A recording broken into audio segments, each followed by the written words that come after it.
Okay, good evening. Hello. Okay, I would like to start. I guess I was asked by a few people, so I'd like to just make a statement about the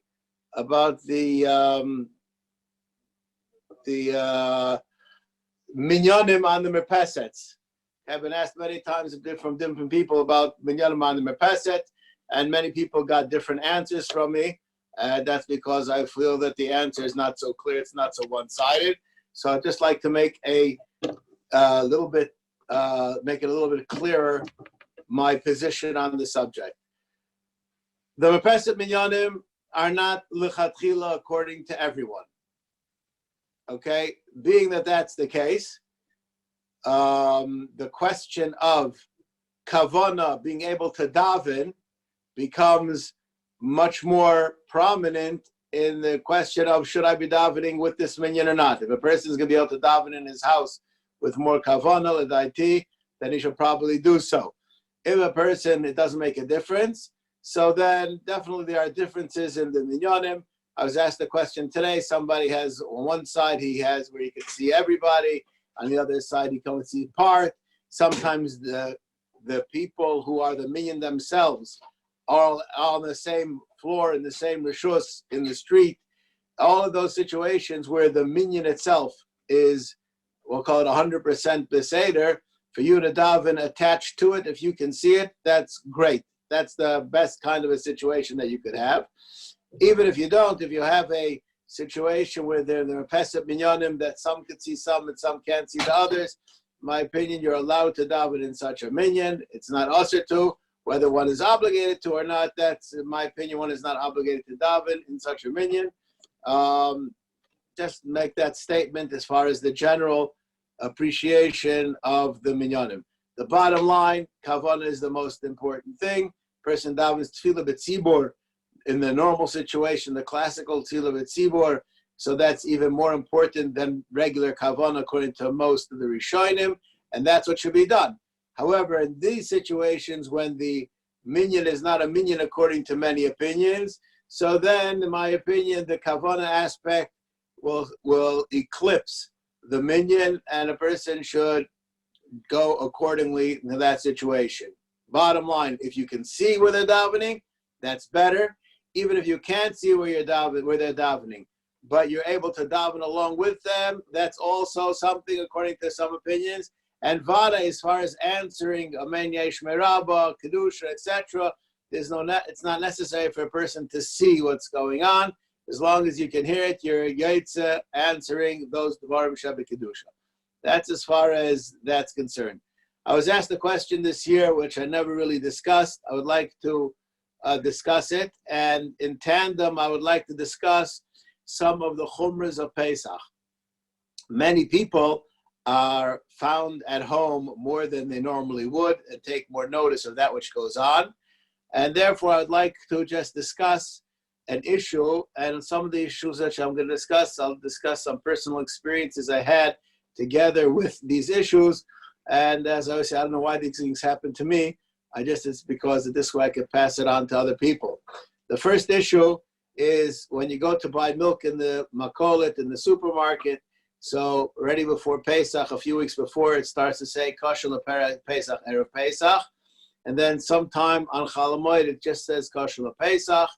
And the question is, what is the meaning if it's kosher Pesach? What does Erev Pesach mean? Obviously, if you bought the milk Erev Pesach, you don't need to look at the package to know the date. The answer to that question is that if a person would have, and this is what's discussed in the poskim, if a person would have a neighbor who's a goy, and the guy fed his Betsy, he fed his cow chometz, not because he had anything to do with Pesach, it's his cow and he's planning to use his cow, and you want to take some milk from your goyish neighbor, there's a question in the poskim whether one is allowed to benefit from that milk on Pesach. Being that the cows normally eat chometz, it's questionable whether that's called benefiting from chometz of a goy. It's clear in the Gemara, according to many Rishonim, that chometz of a goy, though the goy is not forbidden to have chometz. There's no issur from having chometz at all. But if he has chometz, a Jew is not allowed to benefit from chometz. It does not say anywhere in the Torah that you're not allowed to benefit from Jewish chometz. It says you're not allowed to have chometz. The Jewish Rivosh Simon Tov says, "Haboraisa chometz stamaksiv." It just says chometz bein the chovim bein the Yisrael va'afilu le'eser ba'ana. There's no difference between Jewish chometz and Goyish chometz. So if we will understand that the milk that you're getting is a product of the chometz that the cow ate, so then it would be forbidden to be eaten. Most of the poskim, I would say the majority, and this is the accepted opinion in Klal Yisrael, is that you don't have to worry about it because once the chometz went through the cow and it came to be a different substance, or there are other foods that the animal ate, whatever the reason be, there's about 4 or 5 different reasons given in the poskim. Whatever it may be is enough to say that it's not called chometz of a goy, and therefore you are allowed to have it. But that's why, that's on a simple level. I, unfortunately, about 15 years ago, I had the experience of going on Chol Hamoed Pesach to a kibbutz that I was not aware of it at the time was an irreligious kibbutz. And there they were actually feeding the animals wheat. And in Shulchan Aruch, in the end of Siman Tov Memvav, it discusses this barichas that when the animals eat, they drool and they cause the wheat to become chometz. And this is obviously a Jewish kibbutz. On that trip to that kibbutz, I saw them making more or less wine out of arla, and I saw them feeding their cows chometz on Pesach. It was a very halachic kind of a place where I was. Unfortunately, that's not what we look for to see, but I did see that happen. And the question over here is, when you have in Eretz Yisrael, when you're getting your chometz, theoretically, if you don't have a good hechsher on it, you could have it that it's really chometz of a Jew, and in that situation, Shuvas Maram Shik, and others say that vadai, that milk, is forbidden to be eaten. Lemaisa, in many of the places, many of the farms that get hashgacha for milk and for eggs, and that's why you'll notice your eggs sometimes before Pesach, the color of the yolks change. The feed which they give to the animal or the birds is kitnius or whatever, it's not chometz, and therefore we avoid these questions. However, invariably, many times things get mixed in. I'll just mention, when I lived in Ezes Torah, which is already about 25 years ago or so, my neighbor from upstairs comes to me white as a ghost, and he says, "Could you please come to my kitchen? I need you to come to my kitchen immediately." So I come to this kitchen. There was no issur walking to somebody else's house 25 years ago on Pesach. And he says, "Look at my pot." And in his pot, I saw a few seeds, I don't know what you want to call them, floating around. And he says to me, "Are those wheat?" I said, "I don't know. They look to me like wheat." So he says, "You mean I have chometz in my pot?" Now, I will not say which hechsher this is from. This is from a very reliable hechsher. And I said, "I'm not 100% sure, but we'll go down the block. Down the block, there's a friend of mine who he makes his own rechaim shel yad matzahs, and it was a year before Shemitah, so I knew he had for next year's crop, he had grain. So we went to his house, we got a few pieces of grain, and we took out this piece of grain, and bingo, we hit the jackpot, or we didn't hit the jackpot, whatever you want to call it, but we ended up that this fellow was cooking chometz on Pesach from a hechsher, that this hechsher tries to make sure that all the chickens are fed kosher LePesach food.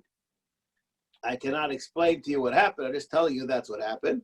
So here we have a issue of you have to make sure that what you're getting it doesn't have any chometz in it, and that's why there's some people that are particular to only buy stuff from before Pesach. Lahalacha, as far as I'm concerned, if it has a good hechsher on it, kosher Pesach, one is not obligated to be machmer on this Erev Pesach issue. There's another Erev Pesach issue which I'd like to share with you, is that there are those who are particular not to buy eggs on Pesach because, again, the same kind of an issue. The Chuvah Igros Moshe discusses the eggs that were washed off. They sometimes were washed off with warm water and there was chometz on them, if there's a problem of chometz or not. By and large, most of these issues, we consider them not to be problematic. But definitely, it's common, it's possible, and probable that you could find chometz in the most absurd places, and the Yetzer Hara tries to get his way. So that's why there are people who go out of their way on Pesach. I'll just mention from the minhagim that have to do with these kind of ideas, which are common. In my parents' home, the minhag was, if a piece of silverware fell on the floor, you didn't use it that year altogether, it was put away until the next year. And anything which is eaten with a peel on cannot be eaten on Pesach unless you peel it.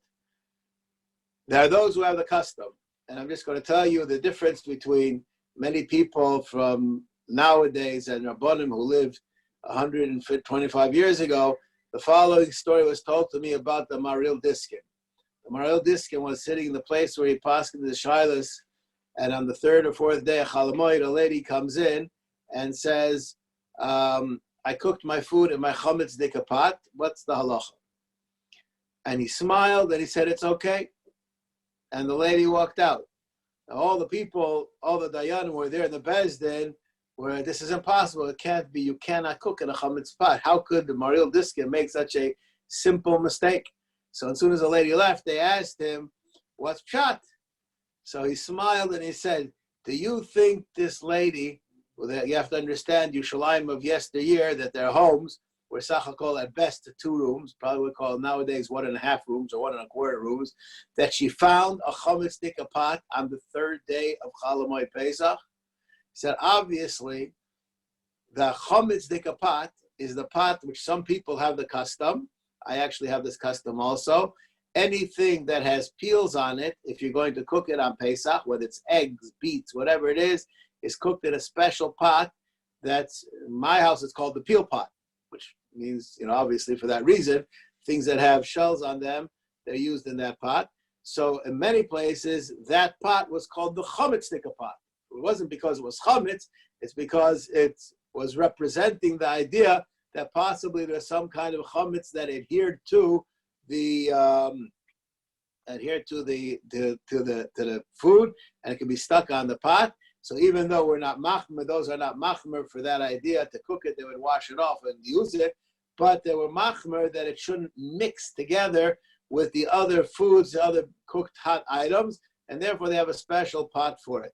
There are those that are particular nowadays, a little bit more than in the olden times. Nowadays, there are many people who buy fruits and vegetables that many of them have a different kind of sheen that's put on them, some kind of a spray. And because of that, sometimes there could be some kind of chashas in those things. So there are those that are careful not to eat them without peeling them first. Another issue which I'd like to reinforce this year, many people weren't able to do their regular shopping.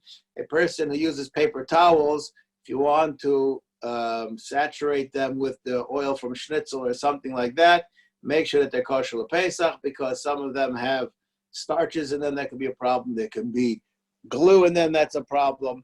And those are issues which are common to come about, and a person should be careful with that. Again, a person should be careful if something falls on the floor on Pesach, not to eat it unless he can wash it off or be 1,000% sure that there are no crumbs of chometz on it. I feel it's important this year that we're all at home and watching that which is going on.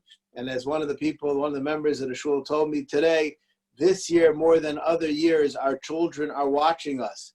It's our opportunity to be extra scrupulous with the mitzvah of getting rid of the chometz from within, and the mitzvah Hashem, if we get rid of the chometz from within and we don't bring any chometz into our house, HaKadosh Baruch Hu will make our house a safe haven, and we should be zoicha mitzvah Hashem. If we didn't get together on the first days of Pesach, we should mitzvah Hashem be zoicha to be in Yerushalayim for the last days of Pesach.